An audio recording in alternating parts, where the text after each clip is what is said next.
So, guys, listen. We're very lucky today.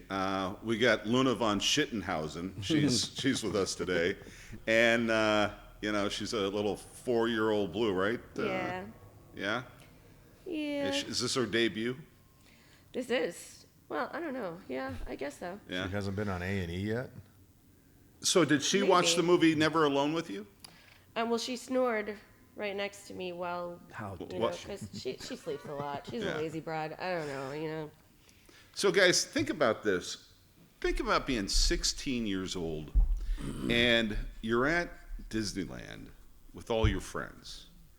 It's 2020, February 13th, and you're having a great time, and all your buddies are high-fiving each other because you, at 16, you're the first guy in the group that got a girlfriend, and you're super excited about it, right? And now you got school on Monday. Well, what happens? Well, I'll tell you what happens. It's called Never Alone, and we have the director, Paul Bunch, here today to tell us about this. So, Paul, what happened? Yeah, my son's world came to a screeching halt is what happened. We, as you said, he got this incredible piece of news. This girl he was crazy about said, yeah, man, let's seal it with a kiss Monday at school. And Yeah. Yeah.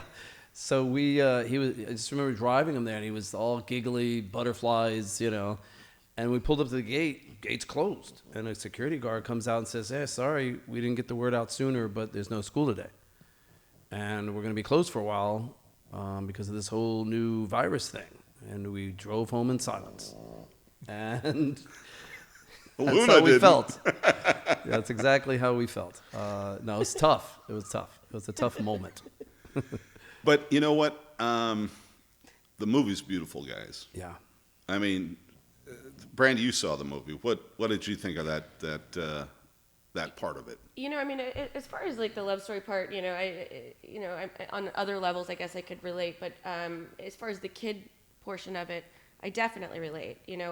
Of how difficult that it was on them to be isolated and away from their friends, and the depression that it caused, and the fear and the stress. I mean, and it's still just, luckily people are just, I think they're just over it, and they're just making their way out.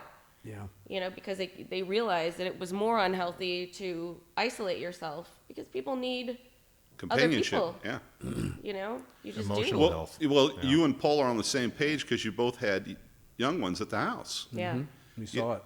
Yeah. And we were talking earlier with Paul and Troy. I never felt it. And that must have been horrible on the kids, because they'd see you two leave, right? I didn't leave. I No? also was, they shut down because I always have a couple of jobs. So Right. everything was shut down. Storage I was Wars home- was shut down completely. No, there was no show. I didn't do anything, any of the motorsports stuff that I was doing. I wasn't doing anything. Everything was shut down. So I was with them. So let's get to this thing. The beautiful thing about this, Paul, you got to tell us. I mean, tell everybody how much this movie cost and what the magic, how it happened. I mean, guys, I'm talking about real magic, because movies are super expensive, and he had a whole bunch of love come his way. Tell us about that, Paul. Yeah, so when we first decided to make the movie, and I want to give my co-director Albert Sortorio a lot of credit here, because when we sat down and we're thinking about what should we do, he said something profound. He mentioned to me, he was like, if you look back through history, throughout all the calamities, what you find is that it's the artists who clock those experiences in their art. They capture, like an example that he gave was, during the bubonic plague in Europe, if you go back and look at the paintings of that time, death is right there in the paintings. Absolutely. And so he said, if we're artists, we have to do something. And so I remember sitting with my son going, look, this is what I want to do. And he was like, Dad, you have to. He didn't want to be part of it because it was too close to him. But he was like, man, that you have to. And so what ended up happening is I literally was in a situation where everyone, as you described, was locked down. There were no TV shows. There were not, we went to SAG, and SAG was like, what are you, crazy? We're not giving any of our SAG actors releases right now. And so there was all these obstacles. But we just decided, like, once I told my son I was going to do it, nothing was going to stop me. And so 600, I went to my casting director and was like, so we'll use non-SAG, right? So we had 600 kids submit for this, and miracles happened. These kids that were like really talented started showing up. And then the question became like, all right, well, we got talent. How are we going to shoot it? You know, and I have a network of friends in the industry that love me and know kind of like my history. And so I just started reaching out to people saying, I got to do this. Can you help? And I know Kevin Hart gave us his studio, Heartbeat Studios, to shoot in.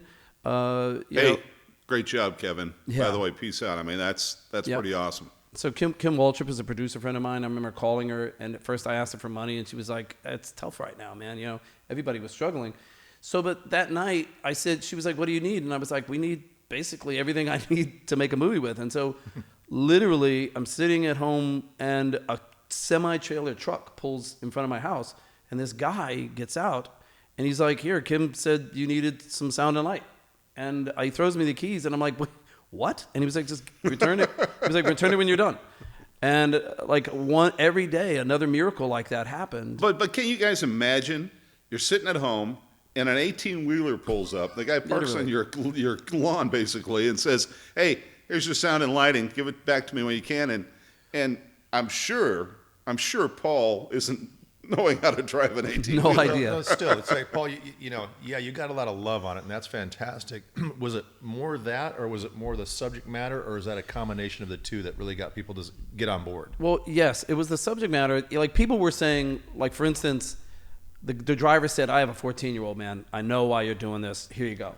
And so they were like, certain people who had a similar situation as I did were basically supporting it.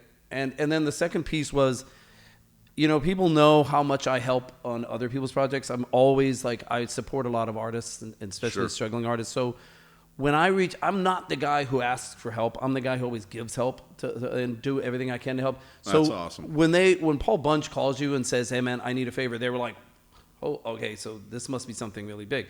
So everyone that I know decided to help, and we still were calling. I sent out a blast email as a desperate attempt, because even with all the favors, you need to buy food. You got to work it. You still need a little cash, right? So I remember sending emails to a network I'm in, and the coolest thing happened. Like, restaurant owners would send me an email going, "Look, man, I'm closed right now. Nobody's working. I can't really afford to help you, but here's $500. Or like people would send me little checks for $100. Wow. So it was just like amazing. Like, it was really, really amazing to see. And then the owners of Bedrock Studios, the coolest guy in the world, this is where Green Day did their last album. He was like, "If you need the studio, let me." And so we got Bedrock Studios for free. And 6 weeks of like these amazing musicians just showing up and jamming, and I would be scribbling lyrics, handing them to these amazing musicians, and they smoked a lot of weed. They're going to going to be getting lit while they're doing this Yes. stuff. It happens. It was magical watching that happen. Paul, let's get into this thing. Yeah. I mean, let's talk about this movie. Yeah. Every one of these actors were non-SAG actors, right? Yep. And I got to tell you something.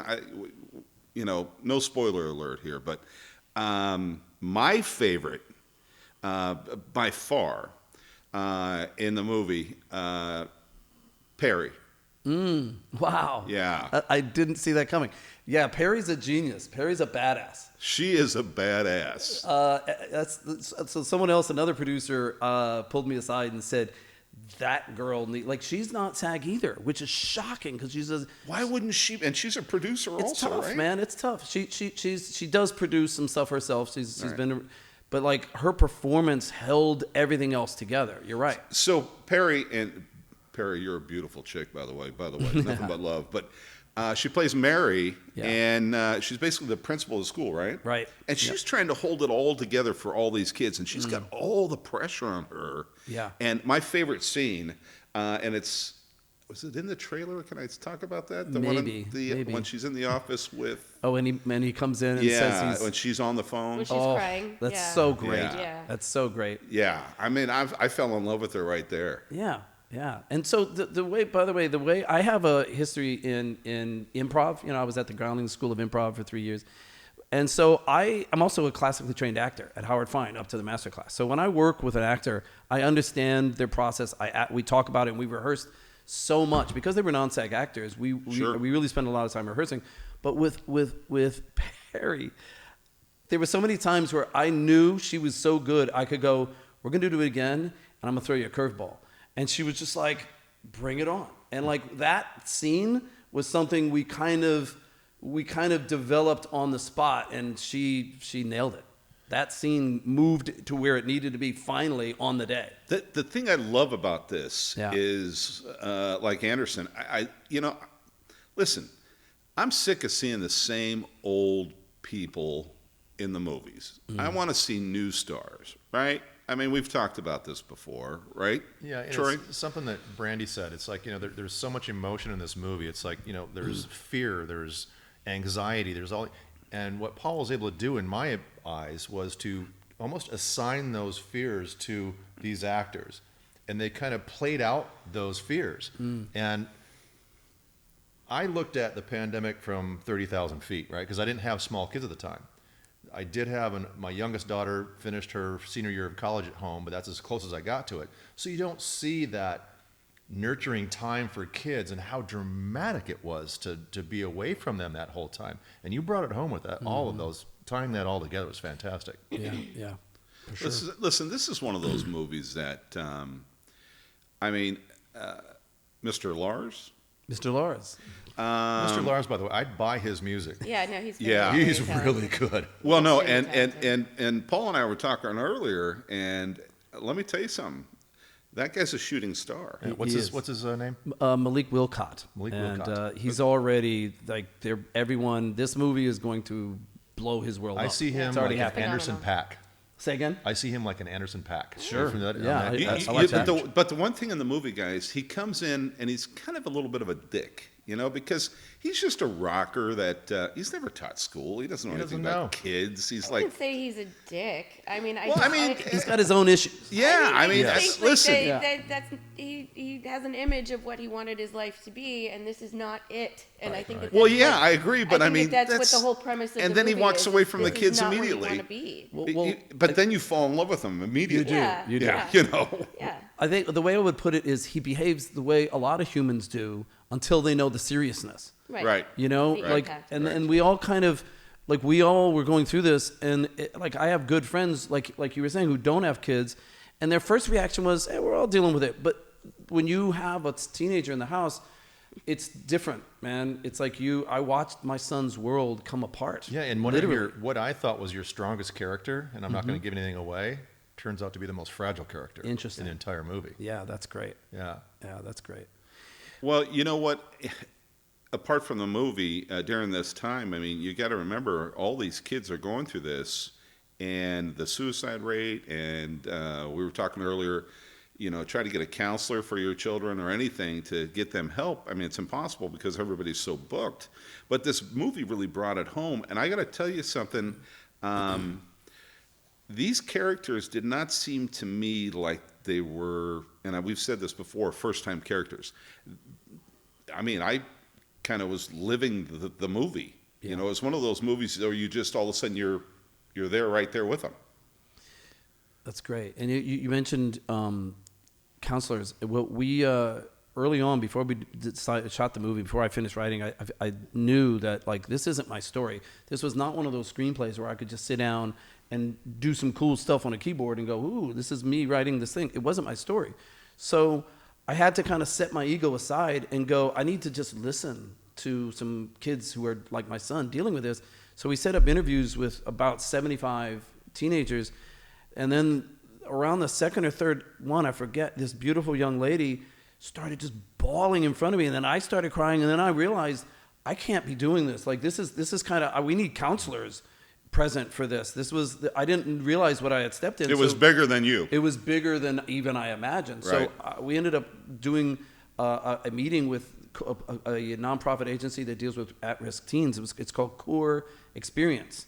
Debbie DeMano, Christy Wycamp, these beautiful Core ladies. Experience. Core, COUR Experience. And Core they're in Experience. LA? They're in Sacramento, but Okay. they have offices everywhere. They have like satellite offices in all the major And what do cities. they do really? I mean, So what's they the thing? work with at-risk teens, giving them tools to get through those tough moments where they're thinking about hurting themselves. And so I spoke to them. I told them what we were doing, and they freaked. They were like, "This is exactly." And it was them who came and sat down with me and said, "Paul, you're onto something that nobody else understands. It's a tsunami that hasn't even broken yet, and we're still. Everyone thinks, oh, they're back in school. It's okay now. It's not okay. The tsunami hasn't totally broken yet, and we're going to see the effects of this subject matter, unfortunately, play out over years to Well, come. I think the damage has been done.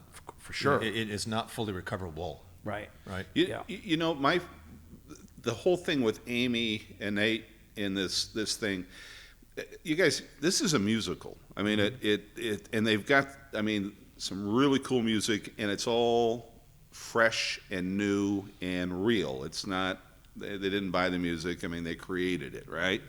So you hear, Hammer, to that point, let me just interject real quick. I loved when I got to the credits at the end. Every single song performed by, written by, it was all these guys. Yeah. It's all them. Yep. Yeah. Yep. Amy Amazing. Addison Bowman, right? Yeah. She sang Yeah. it. Everybody did what they did. I mean, it was Amazing. very, very creative from a perspective of what Paul said. They all did it from within. They didn't go outside. Everything was. I mean, they were eating sandwiches on the ground because I mean they didn't have a huge. I mean, most of these films that we talk about, you know, they say, oh yeah, well it was a $70 million flick. Well, $700,000 was catering, okay, Yeah. you know. So for what they did this film at, and for what they gave and what they got, I mean, guys, let me tell you something. This is a movie you can't miss. I mean, I can't tell you enough. It's probably my favorite one that I've, even though it's a 2022, is released January 13th, and you guys are just seeing it. But for last year, including it, it's probably my favorite, and I think it just really hits home on how you did it, Paul. Yeah, and Paul, do you see this going into theatrical theater? So the afterwards? world of theatrical is really tough right now. If you're not a big tent pole, Okay. you're not, you know, that's just not happening right now. Right. But look, where we are is very accessible. Like, it's on Amazon Prime, it's on iTunes, it's on Google Play. It's literally on 20 different platforms as we speak. So that's really what we wanted to do, is get it in front of as many people as possible. And I know it sounds self-important, but from day one, we said if we can get enough teens to sit and talk and with their parents by watching this movie, we have a chance to save some lives. That's And anything but self-important. Yeah, I know. I hear I that. was like, what, Not even close. self-important is not No. not a term I would have used in that Okay, yeah. scenario. Thank you. Can I just mention one other thing?